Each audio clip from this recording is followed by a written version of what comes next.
Welcome to another episode of the Big Belt Theory. I'm your host, Ma. Curry. Well, we will be talking about WWE title pictures and rivalries to our own speculations. Today we're going to talk about Cesaro. Yo, they got to take the floaties off this man. Okay, that's how we're going to start it off here. Right. They have to let that man sink or swim. Now, just in case you don't understand what I'm talking about, right now, it seems as though Daniel Bryan is kind of holding Cesaro's hand to try to get him into the main event picture, but that's not how main eventers are born, bro. The quickest example I got for you would be Roman Reigns versus John Cena. That was the face trying to put over the next guy up. In the promo, Roman Reigns lost that promo. I want to say easily, but he only said one word that made us understand the presence of Roman Reigns. John Cena was speaking hot to that man, and Roman Reigns said one thing. Yeah, but you're acting like a bitch. I know you got me on snap, dog. Just, that's it, bitch. And the crowd erupted. He sunk in that goddamn promo far as promo versus promo. Cena destroyed him. I'm talking about WWE 2K, boy. I'm talking, we got 76 out here. You see what I'm saying? Right. With the 98. Come on, look. All right. It was bad. Right. Okay. But where Roman Reigns at now? He runs the company, hands down. He had to sink for him to swim. If you keep holding Cesaro's hand, his ring work is speaking. You don't want to give him a manager for whatever reason, but he got to sink so we know that you serious about pushing him. Because far too many times we've been seeing Vince get hot with somebody, and then as soon as they do bad in some area, he like, I just don't think they're the right person for the job. And then that leaves the fans looking like, bro, I thought it was his time, but it wasn't. So now we're not jumping at everybody you telling us it's their time. We got to see it. Let him sink. And then we're going to see, oh man, he might be serious about Cesaro. Because most times when that happened, Hurt Business, they just fall off the earth, period. They sunk one good time. Now they're getting beaten handicap matches. Mr. Mom. Always wrong. But I'm gonna help you out a little bit, though. I agree with you on the fact that he need a manager. Like he not cutting them promos. I don't know if it's the fact that he from Switzerland or the fact that he fucked his teeth up in that match with New Day, so now he got to talk with the mouthpiece all the time. But yeah, them promos is not hitting. But to your point, to say that a main eventer need a manager, I disagree. We all know a very big main eventer who always had a manager, and I'm talking about Brock Lesnar. Brock Lesnar never had to say more than 3 words. Paul Heyman was there to talk for him, and his in-ring work talked volumes for that man. So I see Cesaro could go a route like that. Now, we don't have a lot of face managers anymore. Like, if you're a manager for a heel. That's too easy, because we can all get behind some old person just talking cranky. That's what old people do anyway. But Right. the way I see it, if Daniel Bryan is to truly lose that match next week, I don't know if they're gonna move him to Raw.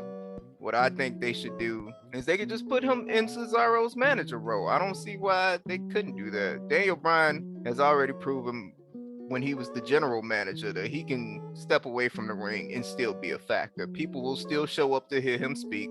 He's still gonna make them believe whatever he's saying. He even did talking smack for like the longest time. One of the greatest segments ever was him between the Miz. I believe that. So the way I see it is Daniel Bryan lose next week. Hopefully he just becomes Cesaro manager. And with Daniel Bryan behind him, I might be sounding crazy now. So I think Cesaro could actually do something. Like that first time, he probably not gonna beat Roman. But if they run it again, I would have to give it to Cesaro and Daniel Bryan if them two are together. What I meant when I said you need a manager for the main event, I meant he needs a manager for the main event. Right. Because he's going about a baby face, right? So Bobby Lashley, for instance, he can't really speak on the mic like that. He one of them I'll hurt you now type of guys. That's okay. That's okay. His voice. Yeah, his and voice. they gave him MVP for it. And now they are thriving. Paul Heyman has been a manager for arguably the most dominating forces on WWE. CM Punk, when he was hot, Paul Heyman was behind him before when he went heel. Brock Lesnar, that's Paul Heyman's guy. True. Then he on Roman Reigns. Now, Roman Reigns don't need Paul Heyman. But being the fact that Paul Heyman has been behind some of the most memorable heels in WWE history, they just added him to Roman for that essence. What I'm saying is, if you want to be a good guy, you have to have some heel in you, right? That has to be a part of it. Because Drew, he's a baby face. However, he calling Brock Lesnar bitches and all types of stuff. Like, he's an aggressive face. Right. Cesaro, he's just a face. Okay. Right. John Cena, he was hustlety, loyalty, respect. That was his whole I'm a nice guy, but I can bend it a little bit because you go on respect. And I should tell you why. So he can speak hot shit, talk about respect, but it's part of his good guy kit. You see what I'm saying? Right. The only kit we know for the Swiss Cyborg is that he can talk. Like, he doesn't have a slogan, that heelish baby face inside of him. He's just pure baby face, bro. He's I'll just never quit and I'll try my hardest for the rest of my life type of guy. And that shit that's cool. That's cool, but like I don't feel like watching a Disney movie. You know what I'm saying? I'm good on that. And like that's kind of what he's doing here. You see what I'm saying? That's why I think he needs a manager, because he needs somebody to speak for him. But that's the whole point. Sink or swim. If they're trying to really push him in the main event, he gotta go through the sink or swim. When Roman Reigns lost against John Cena, Vince McMahon could have said, I'm good. I don't want to push Roman Reigns no more. Now, he's seen that man lose that, but he still held a presence. Cena wasn't in that ring by himself. You see what I'm saying? So Vince was like, you know what? We're going to work with him. You see where Roman at now. If I take that same exact situation, put Roman in the seat of John Cena and Cesaro and Roman old spot, and it's going to go a lot worse. Okay?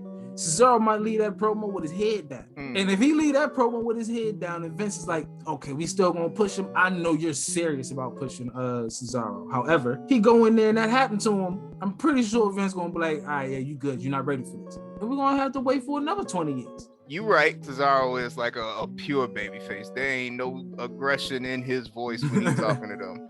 But who else is a pure babyface? Daniel Bryan. Daniel Bryan ain't never called nobody a bitch. He'll call you a coward. He'll say that loud and clear.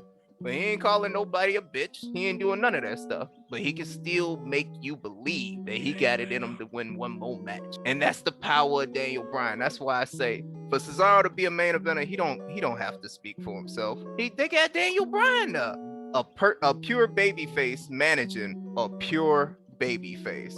And all Cesaro really got to do is transfer Daniel Bryan's whole, I'm getting beat up, but I never quit. I'm getting beat down, but I'm getting angrier. That side of viciousness he have in the ring, that's all he got to do is transfer that and let Daniel Bryan do the whole speak and come out with the yeses with him. Everybody gonna love him. People already like Cesaro, because we know how hard this man has worked to try to even get to this point, and that's something we can all relate to.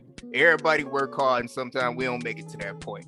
So some real life stuff, we can accept Cesaro. That's why I think he actually has a chance to be one of their best faces in the company. But what you just said, bro, that's why he need to sink or swim. Who is Cesaro?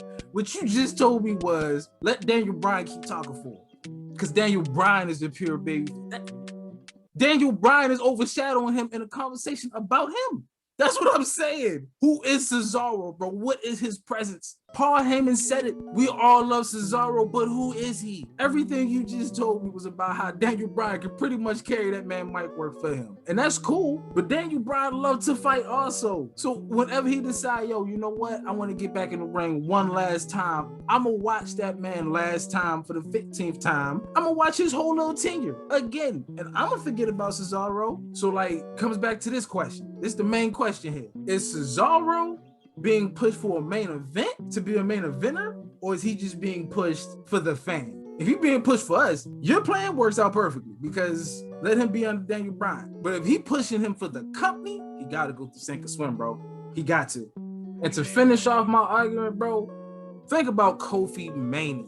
This is what a push for the fans look like. Kofi Mania, bro. He make it real noticeable that he's winning all his matches now. Okay, something cooking up. That Trouble in Paradise does not land when he does not matter. But when he actually mattered to somebody, he make that shit look good. And he landed them. Okay, but that was all for us because as soon as Brock Lesnar came back, he lost the title in 10 seconds, and we were outraged because we really thought they was making Kofi a main event hitter for the rest of his tenure in WWE. No, WWE was letting us know, we heard you. Okay, Kofi Mania, you really made the thing. It was trending on Twitter. We can't ignore you. It is your universe. We just got it in the direction we think. You said, hands down, it's Kofi time. We gave that to you. We gave Kofi his time. And some. But then it's Brock Lesnar's time. So Kofi had his. But now it's time for us to push it in the direction we think it should be going again. I see what you're saying. But let us know what you think in the comments.